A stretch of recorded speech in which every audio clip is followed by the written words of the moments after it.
Hello guys, no? Welcome back ulit sa ating panibagong video. Meron na naman tayong bagong gagawin dito na isang Mitsubishi Montero. Ayan. So issue nito guys ay yung langis ay nalahukan po ng diesel, no? So dito tinignan muna natin yung level ng ating engine oil, pero sa nakikita natin guys, no, hindi engine oil yung laman, kundi diesel, no? Hanggang dito abot po yung level. So, susukatin natin kung ilang litro yan, no? So, i-drain muna natin siya. Titignan natin. So, ito guys, no? Ito yung unang drain natin. Ang capacity po ng ating planggana ay 7 liters, no? So, dito makikita nyo guys, oh. Hindi talagang langis. Talagang may diesel, oh. Ayan, oh. Malabnaw. So, dito guys, no? Ito nga pala yung pangatlo nating drain. Hindi ko lang na-video yung pangalawa. So, ganun lang guys, no? Ganun din ang nangyari. Puno din yung pangalawa. So titignan natin dito sa pangatlong drain natin kung ilang litro ang ating makukuha ngayon, no? 17 liters. Anak ng puso. So yan guys, wala na, ubos na. Sa container. So bali guys, dalawang tigpipito, umabot sa 17 liters ang laman. So dahil dyan guys, no, nanggigil tayo. Kaya ayan, binunot natin yung makina kasi maninigurado tayo na walang damage yung loob, no? So yan, tatanggalin natin yung makinang yan para masuri natin kung walang sira doon sa bearing, dahil nga sa hindi na siya pure na engine oil, no? Kumbaga yung viscosity po ng langis ay nag-iba. So posible siyang mag-cause ng gas-gas sa internal parts. So ito siya guys, no? Natanggal na natin yung buong makina. Ito po ay isang 4M41 Mitsubishi Montero Sport, no? So ayan. So kaya samahan niyo ako guys, no, kung paano natin ito babakbakin tong makinang ito,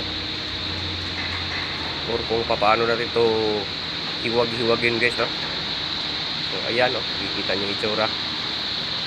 Yan po ay 4M40.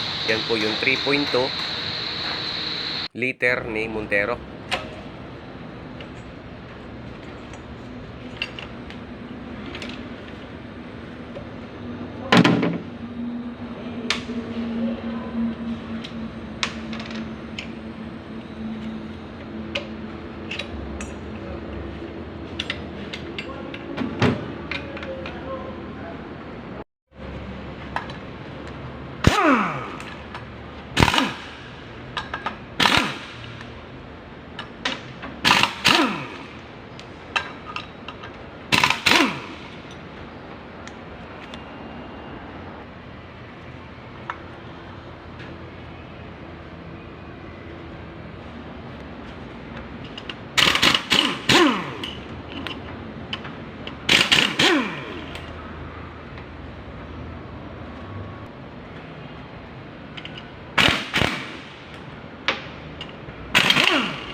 Dito naman guys, no, i-check natin yung turbo natin kung kailangan palitan.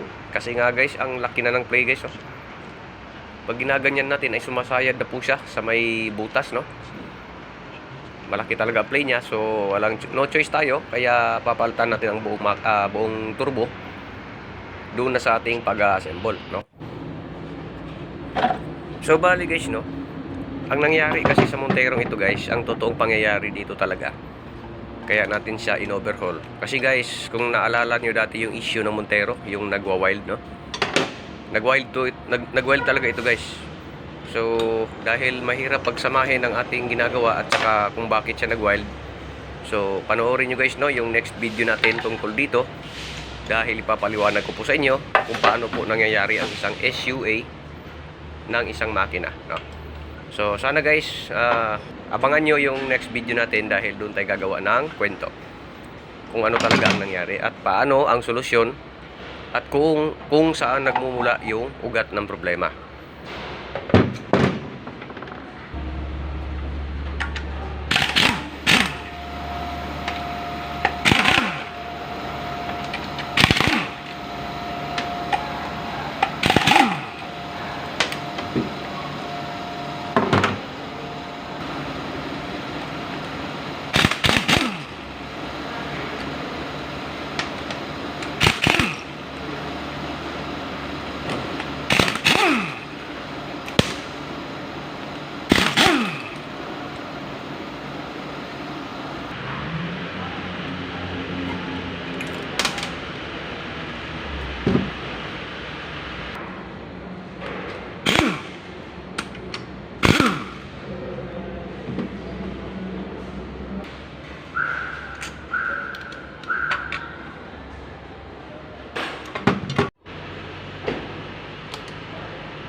dito sa point na to guys, no, itong bawat injector natin guys, no, ay maglalagay tayo ng marking kung palatandaan kung anong cylinder siya, dahil hindi pwede yan guys, no, magkapalit-palit.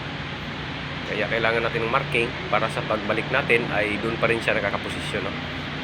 At hindi na rin tayo mag-e-enter ng calibration data ng injector, no?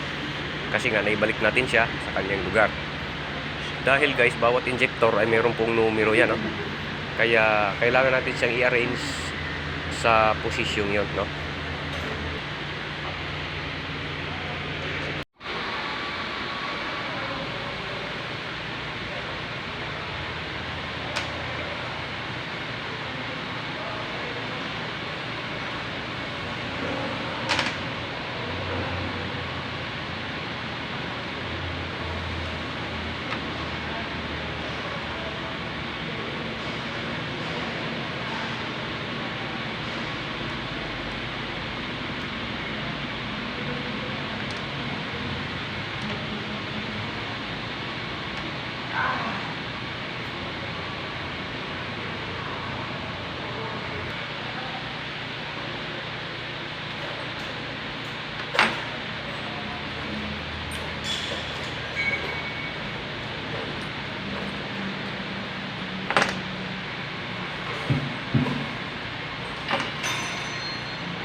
Yun guys, no? Makikita nyo guys, isang injector yung natira. Dahil napakakunat po guys, no? Hindi natin maalis-alis. Hindi kagaya nung tatlo ay binunot lang natin ng kamay, no? Pagdating naman dito sa injector number 3 ay hindi talaga natin nabunot. Kaya papaubayan natin sa machine shop ito para sila na magkalas, no? So dito, so shortcut na tayo. Magtatanggal na tayo ng camshaft.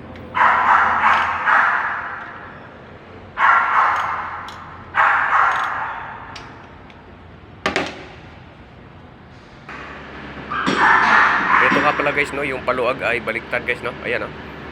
Yan. Baka kasi magtaka kayo kung kayo ang makaranas ng ganitong makina. Kaya ganun lang guys, no, baliktad, no. Ganun lang paluag niya.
Kasama mo rin diktor pagkalas.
So dito guys, no, abangan nyo po yung part 2 kung kailan tayo mag-assemble ng makina, no.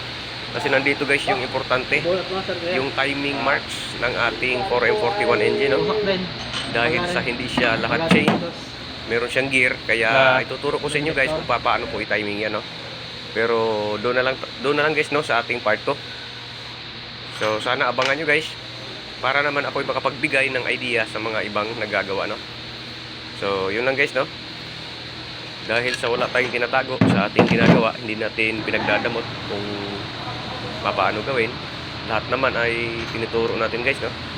So abangan nyo guys yung part 2 para makita nyo kung paano po isasagawa yung pagtatiming.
Ito guys.